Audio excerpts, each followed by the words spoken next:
I believed the lie that anyone born on American soil was automatically an American citizen. That's what I'd been taught my entire life. And then President Trump issued this executive order and a statement he made on Truth Social. Let me pull that up. Trump wrote, the 14th Amendment right of American citizenship never had anything to do with modern-day gate crashers, illegal migrants who break the law by being in our country. It had everything to do with giving citizenship to former slaves. Our founding fathers are spinning in their graves at the idea that our country can be taken away from us. No nation in the world is anything like this. Our lawyers and judges have to be tough and protect America. And that was in the context of his executive order issued the day he was sworn in, January 20th, 2025, protecting the meaning and value of American citizenship. And here are the important things you need to understand about this executive order. First of all, it's not retroactive. So it doesn't apply to anyone who's already been born on American soil and is being treated like an American citizen incorrectly, as we'll see. But nevertheless, Trump's not trying to change their status. He's saying moving forward from this date, the date this executive order becomes effective, you need to do more than just be born on American soil to be deemed to have secured American citizenship. And what more do you have to do? Well, in the executive order, it says you do secure American citizenship if you're born on American soil if you fall into one of two classes of people. One, you're born to American citizens. Easy peasy, lemon squeezy. Hard to be more obvious than that. And then Trump graciously also extends so-called birthright citizenship to people born on American soil to permanent resident aliens, green card holders. And the reason he extended it to permanent resident aliens is because of an existing, still valid Supreme Court decision, which I believe is mistaken, from 1898 called Wong Kim Ark. We're going to talk more about Wong Kim Ark in a moment. But Trump says if you're born to American citizens or you're born to a green card holder, in other words, a green card holder, someone who the American government has decided we accept you as a permanent member of our body politic, living here in America. You're not a citizen, or you fall into the first category. You are a permanent resident alien. You've applied to be here permanently. We have accepted you permanently.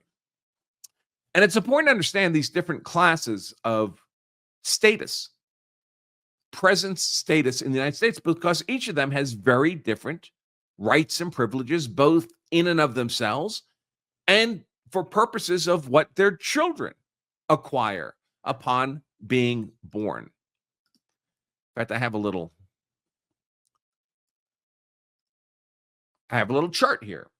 So for our purposes, we can focus on really four distinct stati of presence in America. One is American citizens, the highest level, right? If you're an American citizen, under no circumstances can you simply be deported from the United States. It's theoretically possible to be stripped of American citizenship, but let's not go there. If you're an American citizen, you are locked in terms of your citizenship rights, your right to be present in the United States.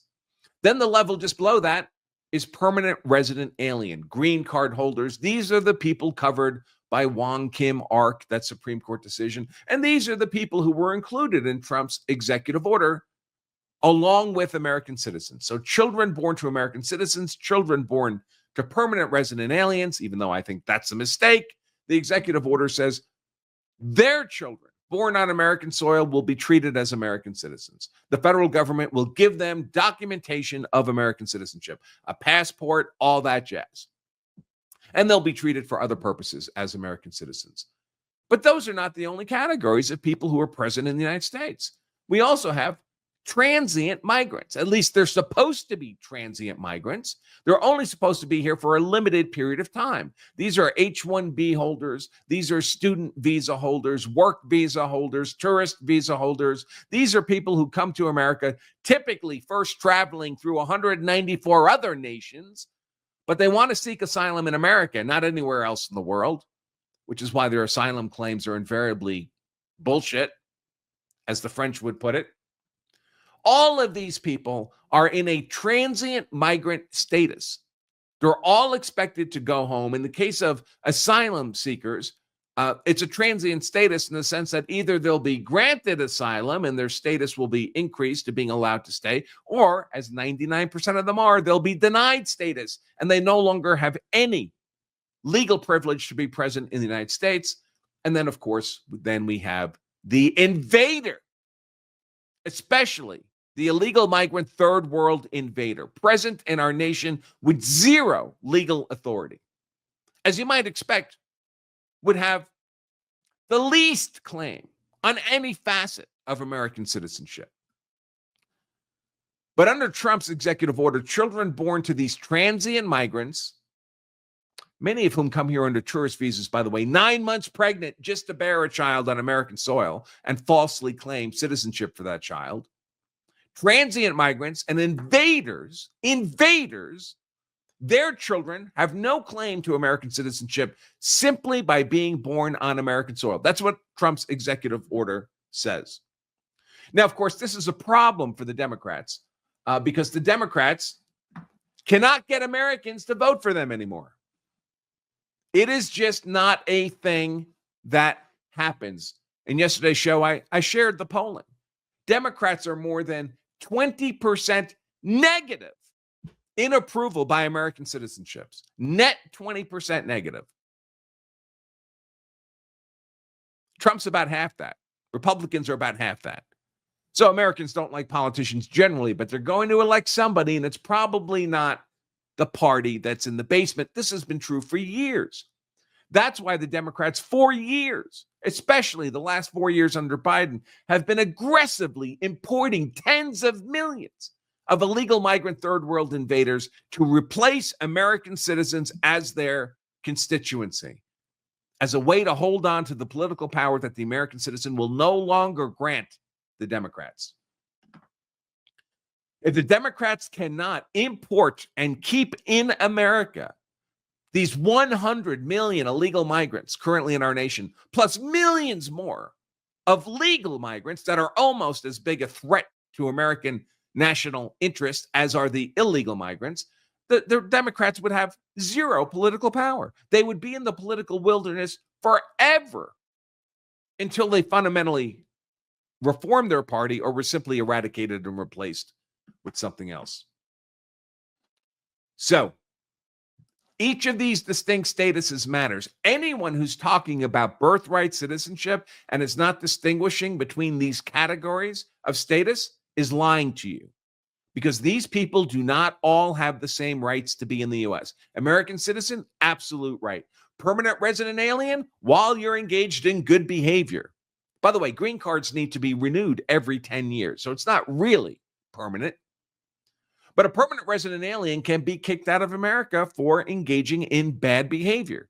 An American citizen can't. I go out and rob a bank, I'm still an American citizen. You can't deport me. But if a green card holder does that, you damn well are right, they can be deported. Transient migrant, only here temporarily, supposedly, until they violate their visa terms. But they're all supposed to go home. And of course, invaders are invaders. Very, very different levels of legal status for presence in America. And anyone talking about the right to be present in America who's not distinguishing among these different levels of status is lying to you, which of course is what the left does. If the progressive fascists didn't have lies to tell, they would have nothing to say at all. So of course, this executive order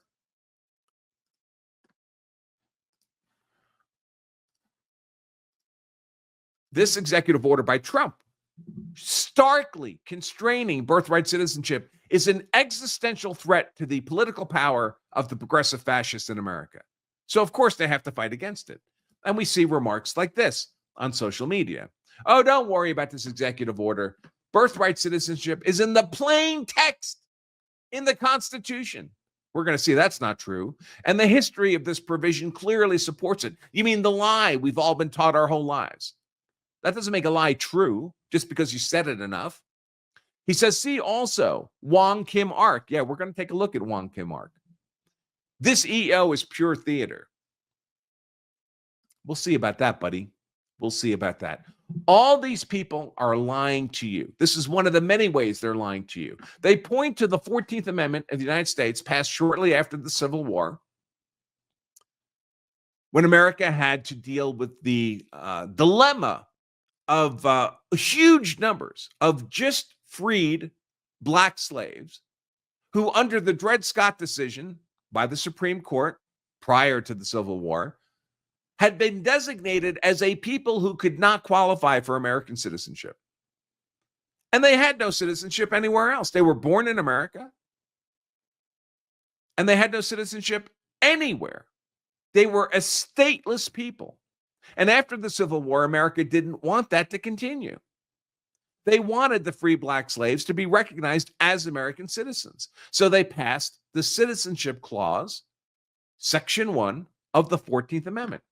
And the progressive fascists, the people who want to drown our great nation in a billion illegal migrant third world invaders, turn America into one of the largest third world nations on the face of the planet, because they would be happy to rule over the ashes of our constitutional republic rather than be delegated to the political wilderness.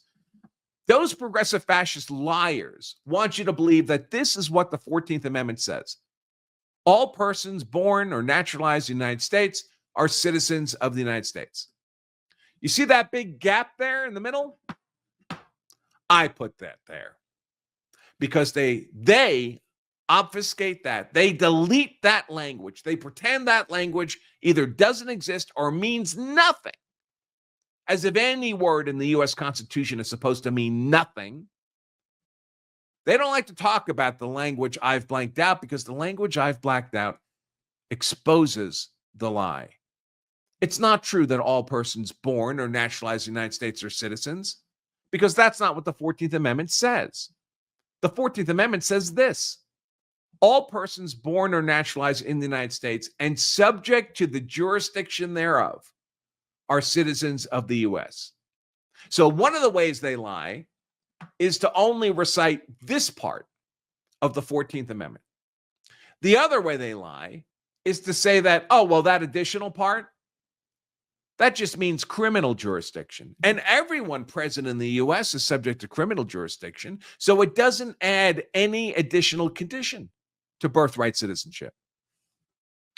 Except we know that this cannot mean only criminal jurisdiction, because criminal jurisdiction occurs simultaneously with physical presence.